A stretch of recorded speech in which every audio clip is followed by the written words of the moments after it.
My name is Corey McCardle. I just graduated from Ursuline as well in May of last year with Kathleen.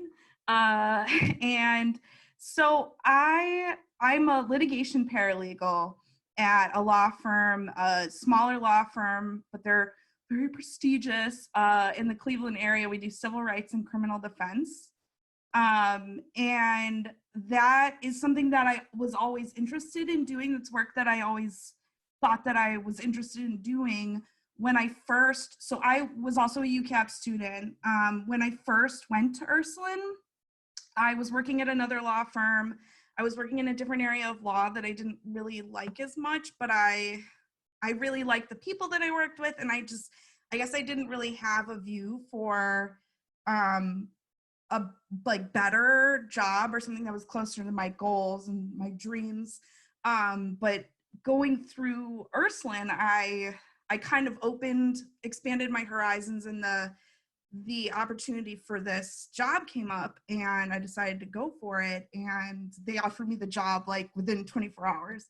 So yeah, that's like a really good thing that kind of happened to me while I was still at Ursuline, but my job was predicated upon, me getting my bachelor's. Like their job ad or whatever, like their job posting said that they were looking for someone with a bachelor's from an ABA approved school. So like Anne said, like that's really important. I actually was able to meet through interviewing for my replacement in my last job. I was able to meet some people who did not go to an ABA approved program, and the difference is it's really clear. Like there's definitely a really big advantage to being an ABA approved program because they give you the tools to write and research at a higher level. So I chose Ursuline because of the ABA approved program, because it's close-ish to me. And I went to Tri-C, and there's a matriculation agreement there. So I did 2 years at Tri-C and 2 years at Ursuline. I like looking on like LinkedIn at people in the field. A lot of people at larger law firms have degrees from Ursuline. So those kind of factored into my choice to go to Ursuline. Also, it being women focused, honestly, that's a pro for me. I went to an all-female high school, and that's something that I think is cool. The UCAP program is more mixed gender, but it's still majority women. So yeah, I think the connections and networking also that Anne was talking about, I realized when I got this new position that two of the instructors that I had at Ursuline had like a close connection to the attorneys that I work with now. So Avery, like I said, I work at a civil rights law firm. So Avery knows the attorneys that I work with really closely. And actually Melanie, who taught my family law class, is the aunt of one of the attorneys that I work with. So I know it's just kind of funny. Cleveland's really small, so you will be surprised. You run into people, and the legal world is really small.